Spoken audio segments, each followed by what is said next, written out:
root of x minus 1 by root of x equal to root of 3 then x power 4 plus 1 by x power 4 is equal to என்ன கேக்குறாங்க. So இந்த மாடல்ல some கொடுத்தாங்களா இங்க x power 4 plus 1 by x power 4 என்னன்னு கேட்டிருக்காங்க. First நம்ம x plus 1 by x கண்டுபிடிச்சோமா இந்த வேல்யூ கண்டுபிடிச்சிடலாம். ஸோ அதுக்கு இங்க பாருங்க ரூட் இருக்கு, ரெண்டு பக்கமும் ரூட் இருக்கு. அப்ப ரெண்டு பக்கம் ஸ்கொயர் பண்ணா இந்த ரூட் போயிடும். அப்ப இந்த இடத்துல என்ன வேல்யூ இருக்கு, 3 இருக்கு. அப்ப வெறும் 3 மட்டும் தான் இருக்கும். ஸ்கொயர் பண்ணும்போது ரூட் போயிடும். அப்ப 3 மட்டும் தான் இருக்கும்.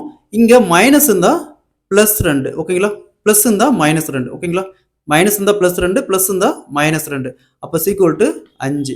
ஸோ நெக்ஸ்ட் இங்க எக்ஸ் பிளஸ் 1 பை எக்ஸ் கண்டுபிடிச்சிட்டோம். அடுத்தது x square plus 1 by x square. இங்க என்ன வேல்யூ இருக்கோ அந்த வேல்யூ 5 ஸ்கொயர். ஸோ இந்த இடத்துல பிளஸ் இருக்கு. அப்ப minus 2. 5 square 25 minus 2 equal to 23. So இங்க எக்ஸ் பவர் 2 கண்டுபிடிச்சிட்டோம். அடுத்தது x power 4 plus next x power 4 plus 1 by x power 4 equal to இங்க என்ன வேல்யூ இருக்கு 23. அப்ப 23 ஸ்கொயர் பிளஸ் இருந்தா மைனஸ் 2. அப்போ 23 square 529 minus 2 equal to 527. So அப்ப x power 4 plus 1 by x power 4 equal to 527. Answer will be 527. அதே மாதிரி இந்த சம் பாருங்க, root of x minus 1 by root of x equal to root of 2 then x power 4 plus 1 by x power 4 equal to கேக்குறாங்க. இந்த சம்ம solve பண்ணிக்கிற ஆன்சரை கமெண்ட்ல போடுங்க.